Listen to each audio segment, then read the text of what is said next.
Je pense que je suis quelqu'un qui vous aime et vous le ressentez.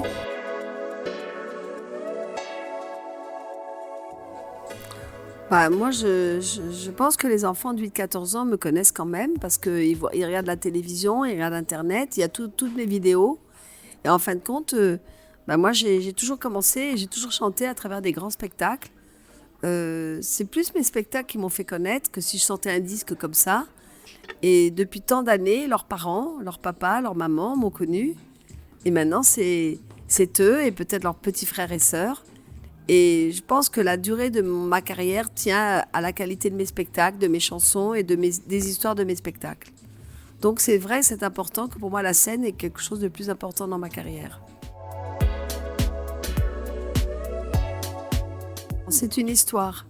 C'est l'histoire en premier. Vous savez, nous, on a beaucoup été aux États-Unis à mes débuts, quand mes enfants étaient petits. Je les emmenais déjà voir les parcs de Disney, parce qu'il n'y avait rien en France, il n'y avait que le journal de Mickey.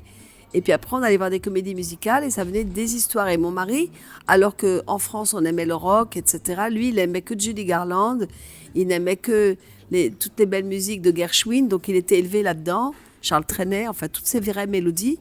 Et donc, il a toujours été élevé dans des musiques complètement qui n'étaient pas connues en France, mais que lui, c'était ses disques à lui, c'était du jazz, c'était tout ça. Et j'ai toujours entendu dire un jour la comédie musicale, ça sera c'est ce qui viendra en France. Et lui était précurseur, parce que le Squeaky Ball, c'est la première grande comédie musicale en 80.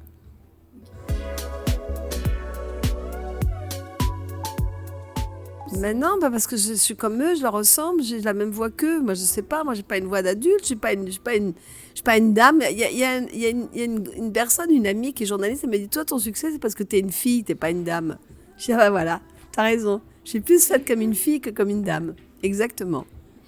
J'ai toujours envie de rire, j'ai toujours envie de m'amuser, je suis toujours ouverte à plein de choses, je suis toujours positive, et puis ça devait être comme ça dans ma vie.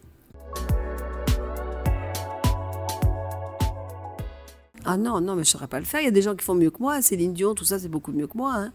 Ah non, moi, je suis quand même assez logique. J'aime pas copier ce qui a existé, qui sont déjà...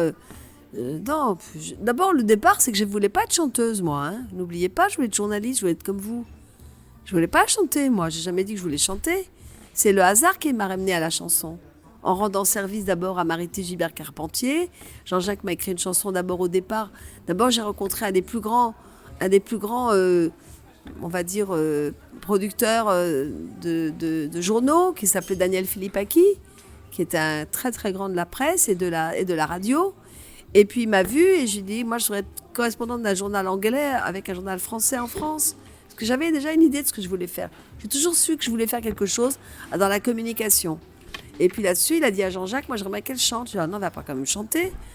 Mais non, je ne veux pas faire ça. Et puis finalement, Jean-Jacques m'a écrit une chanson, C'est bien Bernard le plus vénère de la bande en 64. J'étais gamine, hein. Et puis il ne voit pas que la chanson fait 1 million de disques, mais ils sont tous fous en France. Moi, en Angleterre, on avait les Beatles, on n'avait pas Chantal Goya. Ils sont invraisemblables. Et puis du coup, ça m'a amené Jean-Luc Godard, le film masculin-féminin, ça m'a amené le cinéma. Mais comme moi, je ne voulais pas embrasser les gens, d'être dans leur lit, parce que moi, j'étais très, très, très... Voilà, j'étais très pudique, hein. Moi je voulais pas faire tout ça. Alors en même temps, je me disais, non, le premier qui va m'embêter, il va se prendre une tarte dans la figure, ça ira très vite. Et en fin de compte, au fur et à mesure, j'ai eu mes enfants. Et puis de mes enfants, Marité Gibert-Carpentier ont demandé à Jean-Jacques de faire des numéros 1. Et puis le numéro 1 m'a amené Adieu les jolis foulards, parce que j'ai remplacé Brigitte Bardot. Mais c'était pas calculé. De toute manière, moi je calcule rien dans ma vie. Si on commence à calculer, il ne se passe rien. C'est que des rencontres et des belles choses de la vie.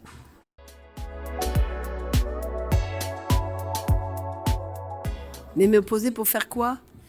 Mais je vais me poser pour rien faire, je vais tourner en rond. Non, je ne me pose pas, moi. Je me pose sur la scène et puis j'y vais, en avant. Ça, je suis faite pour la scène, en fin de compte, un communiqué.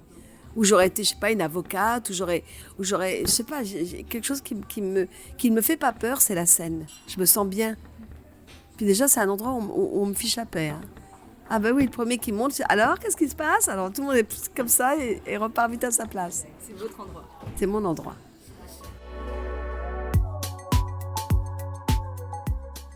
D'abord, un panda, vous vous rendez compte, c'est tellement mignon, c'est tellement rare, c'est un animal qu'il faut protéger. Et en plus, cette chanson, elle est née, on était dans un avion, on allait à Nice, je me souviens, Et Jean-Jacques, il écrit Pandi, Panda. Et moi, j'ai dit Petit ourson de Chine. Et puis, il a fait Pandi, Panda, né dans l'Himalaya. On a fait ça comme ça, naturellement. Je crois que c'est une chanson qui est rentrée naturellement et qui n'a pas été compliquée à faire, mais en même temps, qui est très bien faite. Et les gestes, Pandi, Panda, c'est moi qui les ai donnés. Je dis, on va faire ça. L'Himalaya, ben c'est ça, l'Himalaya. C'est pas... non, c'est ça. C'est une montagne. Et je crois que ça a touché les enfants parce que c'était proche d'eux. Et puis ça parle aujourd'hui parce que c'est une chanson qui représente la planète. Il faut protéger la planète, il faut protéger les animaux, il faut protéger tout ce qui est autour de nous.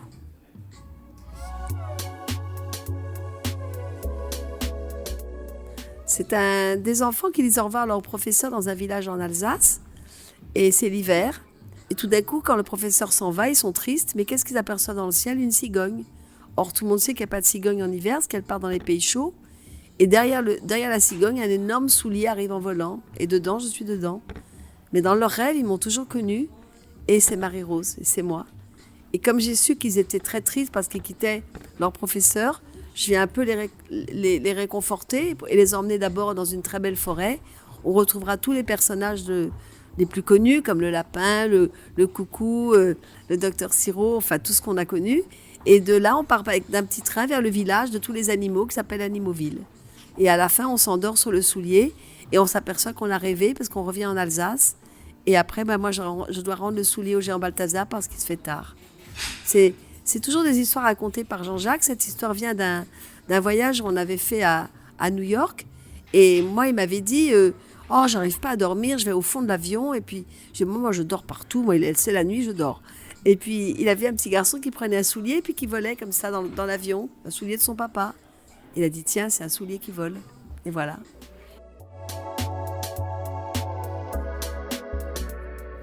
Non, parce qu'on n'a pas les mêmes caractères. Nana, il adore la nuit et moi, j'adore le jour. Ça, non, on n'a pas le même caractère du tout. Si on avait les mêmes caractères, on s'en réunirait pas. Parce qu'il y a un moment, il y en a un qui voudrait montrer à l'autre qui sait mieux. Moi, non, pas du tout. Moi, je le laisse... Au contraire, Jean-Jacques, il a été élevé dès l'âge de 14 ans avec des génies comme Jean Cocteau, comme Charles Trenet, comme des gens très importants. Édith Piaf, qu'il a connu, Marlène Dietrich, qui lui a tout raconté.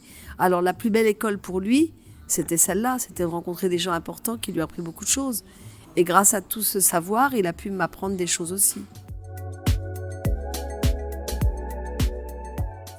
Oh, mais ça, c'est gentil. Mais je ne sais pas, moi. Je ne sais pas pourquoi. Parce que je pense que je suis quelqu'un qui vous aime et vous le ressentez, d'abord, en premier. Et puis surtout, je suis quelqu'un de vrai. Je ne suis pas quelqu'un de compliqué. Je suis abordable. Et quand on aime quelqu'un, c'est vrai que moi, j'ai l'impression de faire partie de votre famille. Donc c'est pour ça.